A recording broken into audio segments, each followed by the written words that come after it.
Olá, o Empresários de Sucesso Ícones está no ar e hoje eu recebo um dos cirurgiões plásticos mais renomados da América Latina, o Dr. Vandenberg Barbosa. O Dr. Vandenberg é mestre em cirurgia plástica reparadora pela Unifesp e membro titular da Sociedade Brasileira de Cirurgia Plástica. Oi, doutor, tudo bem? Seja muito bem-vindo. Oi, Estela, tudo bem? Queria agradecer ao programa Empresário de Sucesso, o honroso convite, e estou à disposição para a gente conversar, um pouco sobre a cirurgia plástica e oncológica. Tá, joia, doutor, é um prazer recebê-lo. Agora, a minha primeira pergunta é sobre a sua trajetória profissional, São muitos anos aí na medicina. Gostaria que você contasse para quem nos assiste. Eu cheguei em São Paulo, fiz minha primeira formação no Hospital AC Camargo, Fundação Antônio Prudente, que é uma instituição complementar da USP. Acabei a residência, montamos um serviço no Hospital Matarazzo, um serviço de cirurgia oncológica, onde nós atendíamos basicamente pacientes do SUS. Fizemos um grande volume, eu criei uma residência, depois tive mais uns 4 assistentes, consegui fazer o Matarazzo, que naquela época não tinha tradição científica nenhuma, consegui levar trabalhos para o exterior, para Portugal, Espanha, sobre cirurgia oncológica. E aí, exatamente pelo câncer de mama, que exigia reconstrução, e sempre na década de 90 era muito difícil você ter cirurgiões plásticos interessados na reconstrutora. E aí eu fiz uma formação em reconstrutora e fui para a Escola Paulista de Medicina, depois fiz mestrado e depois eu fiz o título de especialista em cirurgia plástica em 99. Em 2000 eu já fui para fazer o concurso para membro titular e daí estamos aí nessa batalha até hoje. São muitos anos, doutor? Agora de lá para cá, são mais de 3 décadas aí na medicina. O que você vê, o que você observa em relação à evolução na sua especialidade? Não, houve muita evolução, principalmente, primeiro, na chamar a atenção das pacientes para o diagnóstico precoce. Isso é importantíssimo, principalmente no caso do tumor de mama, no sarcoma de partes moles. Então, são entidades que você, quanto mais rápido se fizer o diagnóstico, menor vai ser a cirurgia e menor a mutilação. Então, a mutilação, na realidade, para a mulher, eu sempre falo o seguinte: a mulher, ela tem, nas suas mamas, são 2 grandes aspectos. Primeiro é a vida, ela vai amamentar, então, uma coisa maravilhosa. Uhum. E segundo é a sensualidade, não é? Então, quando essa paciente ela sofre uma mastectomia, uma retirada da mama, ela é amputada duplamente, na vida e na sensualidade. Então, eu sempre batalhei muito para fazer a reconstrução imediata, ou seja, se a paciente precisa retirar totalmente a glândula, nós fazemos a retirada, fazemos a reconstrução imediata, tratamos a mama oposta e na cabeça dessa paciente ela sai como se ela tivesse feito uma plástica somente. Sim. E os métodos de tratamento melhoraram muito do ponto de vista de quimioterapia, a própria radioterapia, que até a década de 70 era bomba de cobalto, se evoluiu para os aceleradores lineares. Uhum. Hoje as sequelas da radioterapia são muito menores, porque o feixe de raio ele vai exatamente no local do tumor. Antigamente queimava o tumor e o que estava em volta. Sim. Então você tinha muita complicação, precipitava a radiação das coronárias, precipitava infartos. Uhum. Você tinha fibrose pulmonar, então você tinha muitas sequelas da radioterapia e fora a agressão à pele. Sim. Não é? Então houve uma evolução muito grande no tratamento. Os métodos de reconstrução, eles os cirurgiões começaram a quebrar a cabeça, partiu de um trabalho de Humberto Veronese, na década de 70, ele publicou no England Journal, que é um jornal muito respeitado, e a partir daí ele publicou sobre a quadrantectomia. O que era a quadrantectomia? Era uma retirada de uma parte da mama. Mas essa quadrantectomia até hoje, ela foi uma evolução e você fica pensando, a paciente não tira a mama toda, tira uma parte. Mas as incisões que se faz para fazer essa quadrantectomia é que precisa haver um trabalho de conscientização para que os cirurgiões ofereçam cada vez mais, não só o método estético, você tem que tratar o tumor como deve ser tratado, Sim. mas também se preocupando com essa parte reconstrutiva. Por quê? Porque nós precisamos lembrar que as depressões que se seguem no pós-operatório, elas deprimem a imunidade e muitas vezes favorecem a disseminação da doença. É verdade. Né? Então, a evolução partiu dessa maneira. E as técnicas também de reconstrução, se começou... nós pegamos um tempo, até é meio grosseiro falar, que nas pacientes do SUS faziam uma prótese de alpiste para mascarar, né, usar um sutiã com essa prótese de alpiste.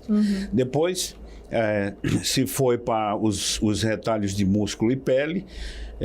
A minha tese de mestrado é exatamente em cima do retalho miocutâneo do músculo reto abdominal.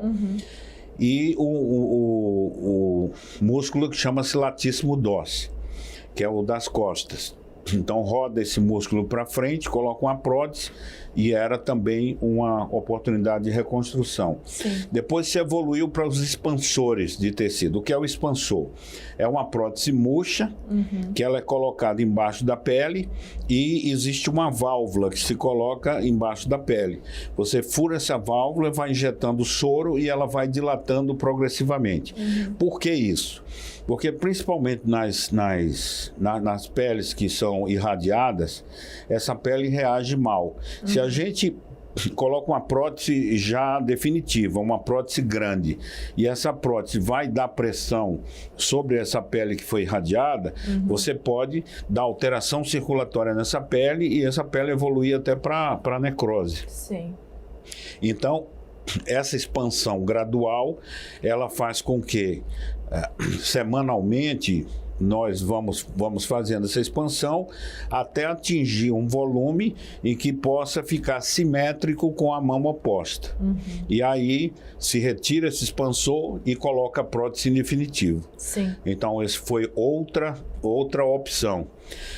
Daí houve uma evolução dessas próteses para uma prótese chamada de lúmen duplo. São 2 reservatórios em que ela é metade silicone e metade para entrar soro. E essas próteses até elas duram bem mais. Nós colocamos e vamos dilatando progressivamente até atingir o tamanho que se quer. Daí a gente trabalha areola, a gente trabalha mama oposta e hoje dá para se conseguir muito. Sim. Doutor, essa técnica de reparação mamária imediata, o senhor acha que foi um divisor de águas aí na medicina, enfim, para essas pacientes oncológicas? Com certeza. O que aconteceu? Foi exatamente a resistência das mulheres, né? Porque houve uma época em que o médico indicava, olha, às vezes acertava com o marido a mastectomia e não avisava para o paciente. Eu tenho um caso de uma paciente que ela acordou mutilada. Meu Deus. E o cirurgião tinha acertado com o marido dela e não tinha avisado para ela. Em que ano isso, doutor? Na década de 80.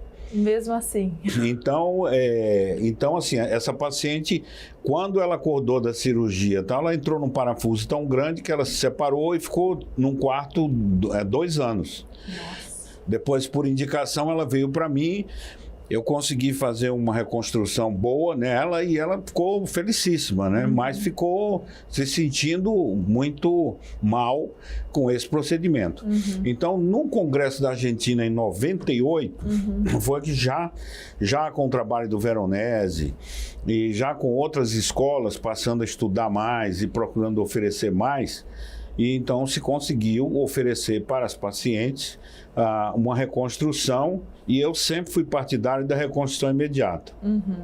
Porque eu trabalhei com um professor aqui que foi o pioneiro no Brasil, depois eu Eu fui da escola dele e passei a fazer o que ele fazia. Ele foi o primeiro a colocar uma prótese de silicone numa paciente com câncer. Isso na década de 70, você ia direto para a fogueira, igual a Jana Dark, né? Sim. Então, passou-se o quê? Ele dizia sempre o seguinte, que uma paciente bem operada e uma cirurgia bem indicada, ela seguramente não vai ter volta do tumor no local. Porque o que a gente precisa se preocupar é realmente isso. O tratamento oncológico do tumor mamário, você não pode, vou só me preocupar com a estética, e depois você tem uma recidiva local, uma volta local. Sim. Então, você precisa tratar adequadamente, indicar a cirurgia adequadamente. Por exemplo, a cirurgia da Angelina Jolie, que há 10 anos atrás falaram muito e tudo, Sim. eu fiz a primeira em 1995. Então, assim, a gente passou por todas essas fases e hoje, de cátedra, eu posso discutir qualquer assunto, porque nós vivemos toda essa evolução. Sim, só gostaria que o senhor contasse para quem nos assiste como foi essa cirurgia da Angelina Jolie, o porquê foi tão criticada na época, né? Não, na realidade, a cirurgia da Angelina Jolie é a retirada, você retira a glândula mamária e você deixa todo o arcabouço de pele, né? Você esvazia a mama e deixa a pele em volta. E se faz dos dois lados. A grande relutância é que é uma cirurgia que, em termos de reconstrução, às vezes se precisa de 2, 3 tempos e a paciente precisa estar conscientizada disso. Porque agora, com o advento da prótese duplo lumen, isso facilitou muito. Mas antes, quando você tinha que fazer o expansor e a prótese definitiva, às vezes não ficava tão bom, porque hoje o nível de exigência das mulheres é grande. Sim. Então você faz uma reconstrução, ela quer que fique em cima, né? E tem razão, nós somos empáticos em relação a isso. Sim. Mas é extremamente importante que a gente faça uma reconstrução, que a paciente volte para a normalidade, ou muito próximo, né? E que ela fique feliz com o resultado. Certamente. Doutor, agora tem uma técnica que chama Fast and Low Risk, certo? Que eu gostaria que o senhor comentasse como funciona, já foi aplicada em mais de 1.500 pacientes. Essa técnica eu desenvolvi, Fast é rápido, Low Risk é risco baixo, né? Eu passei estudando e vendo os pacientes. Nós temos hoje a anestesia geral, nós temos a anestesia peridural e raquidiana, e nós temos a local e sedação.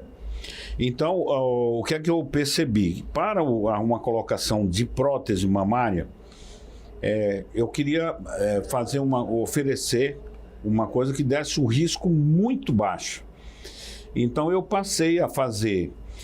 Isso é um conceito em que você tem que estar sinérgico com o anestesista.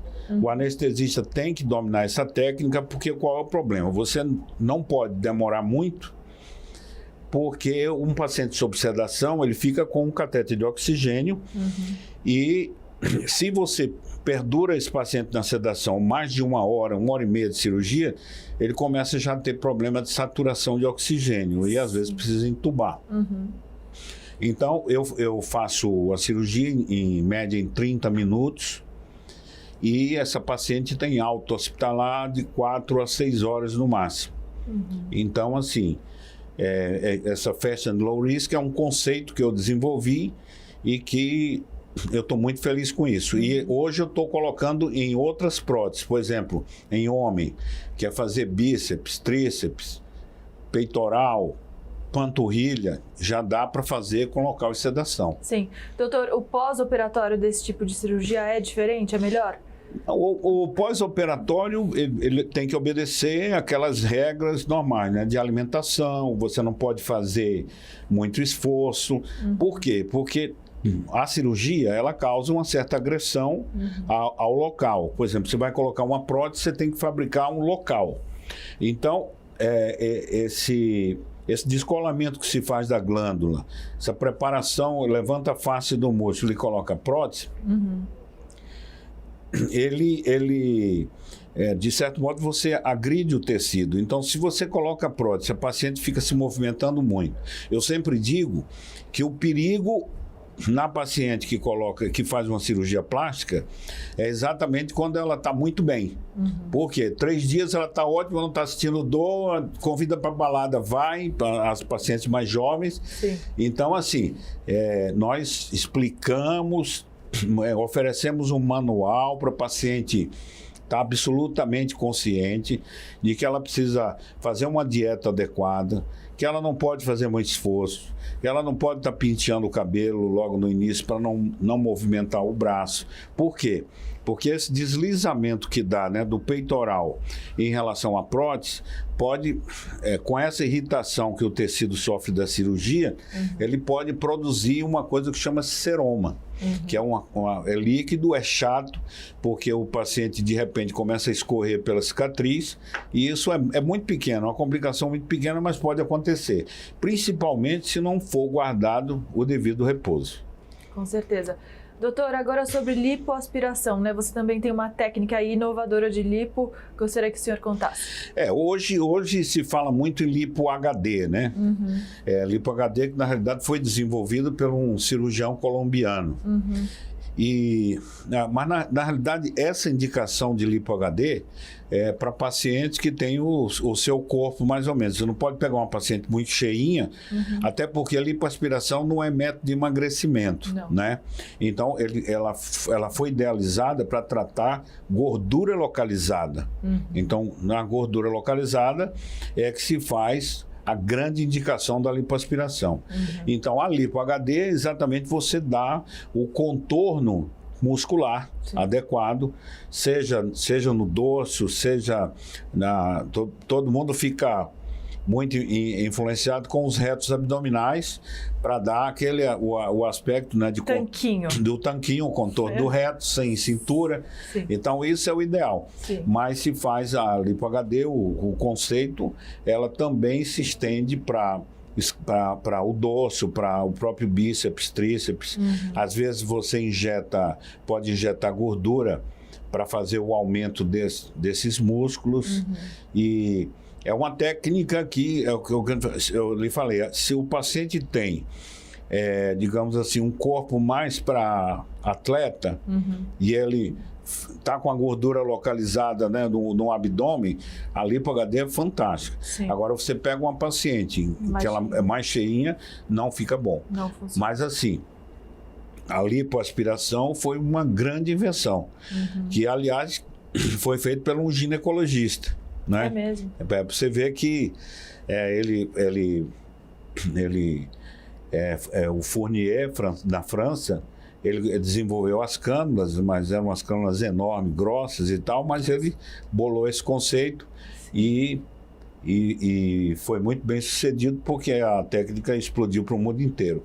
O grande problema da lipoaspiração é que é um procedimento que tem que ser feito por cirurgiões experientes e que saibam anatomia, porque não se concebe que uma paciente vá para uma lipoaspiração e tenha uma complicação muito grave provocada por uma manobra inadequada, né, que leve a uma situação mais séria. Que atinge algum órgão, por exemplo? Exatamente, uma perfuração. Esse é o mais indesejável dos procedimentos dentro da lipoaspiração. Sem dúvida. Mas assim, a nossa trajetória, eu sempre falo que essa terra aqui eu tenho que acordar de manhã e beijar os pés, né? Porque eu saí do Nordeste, né? Saí de Recife, formei pela universidade e vim para cá e com muita luta, trabalhando muito, estudando muito, horas de IML, a gente ia para o Instituto Médico Legal, fazia dissecções em cadáver. Tem um livro que foi lançado por um autor americano sobre os retalhos miocutâneos, né, de pele e músculo. Eu fiz todos os retalhos desse livro no IML. Quer dizer, a gente estudou, via no livro, tal, estudava, olhava a artériazinha que nutre o músculo, com o ângulo de rotação que você pode dar para não necrosar. E os retalhos miocutâneos, eles são até hoje muito empregados. Recentemente eu tive um caso que nem era oncológico, era uma paciente que tinha uma fístula uma fístula do reto para a vagina. E ela estava com uma dificuldade muito grande, porque a descarga do reto era dentro da vagina. E nós conseguimos rodar o músculo grácilis, que é da coxa, fizemos a rotação e ressecamos essa fístula. Até eu tenho alguns casos, uns 15 ou 20 casos disso aí, e que a gente consegue resolver um problemão, né? Uma paciente que ela está com colostomia praticamente definitiva, e você conseguir reverter essa colostomia e fazer com que essa paciente volte à normalidade. E essa última que eu tive, ela não tinha, ela perdeu, em 3 cirurgias anteriores, ela perdeu o canal vaginal. Nossa. Então ela não tinha nem condição de ter uma relação sexual. Sim.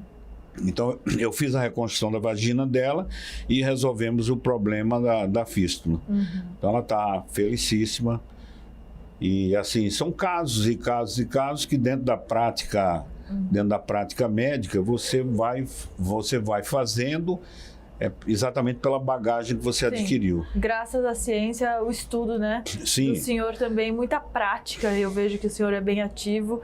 E eu gostaria de falar sobre o Instituto Vandenberg Barbosa. Eu recentemente fundei o Instituto Vandenberg Barbosa, exatamente porque a gente quer fazer desse instituto com que ele seja muito útil nos avanços científicos, na parte de educação médica, na parte de treinamento, atendimento à população mais necessitada. Nós estamos ainda terminando alguns esboços para que a gente consiga mais atuar, porque o Brasil é um país continental, alimenta o mundo inteiro, mas nós temos problemas muito sérios.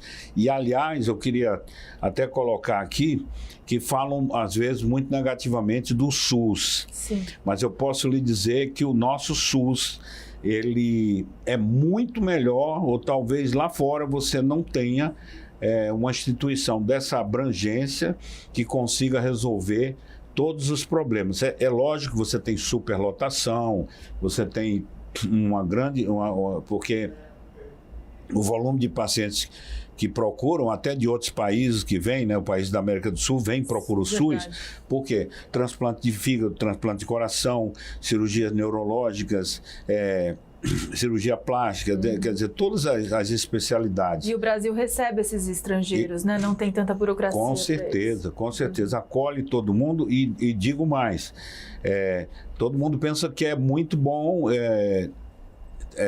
morar na Inglaterra, lá é maravilhoso. Mas eu tenho um colega que atualmente mora lá, que é médico, tem licença para clinicar lá, e ele fala que para você pedir um ultrassom de um paciente não é fácil, entendeu?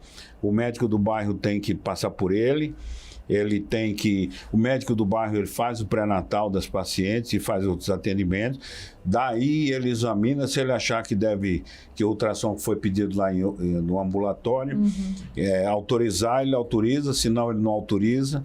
Então aqui, mesmo com todas essas críticas que se faz ao sistema, a população de baixa renda tem muito mais acesso do que lá. E agora com a Covid se provou, né, com todo esse conflito mundial, né, o conflito político e toda essa série de coisas, a Covid mostrou que o nosso SUS ele está muito mais avançado do que o sistema americano e sistema europeu. Sem dúvida, entendeu? São dados, né, doutor? Com certeza. Morreram 600 mil pacientes aqui, mas era uma doença desconhecida, né? Uma doença que não se sabia.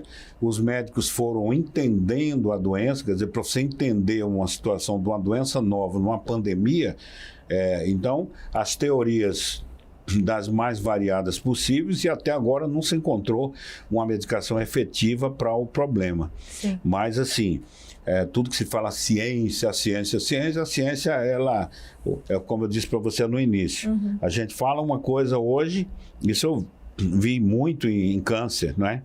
Muitos tratamentos que eram verdade há 10 anos atrás, hoje foram abandonados. Hoje estão obsoletos, né, doutor? São obsoletos. Agora, doutor, olhando para o futuro, né? Você que gosta de inovação, que não para de estudar, não para de trabalhar, o que você vislumbra para o seu futuro, além do Instituto, além dessa sua atuação nessa área oncológica e também de cirurgia plástica, o que você almeja? Não, o que eu almejo é que cada vez mais nós possamos evoluir, né?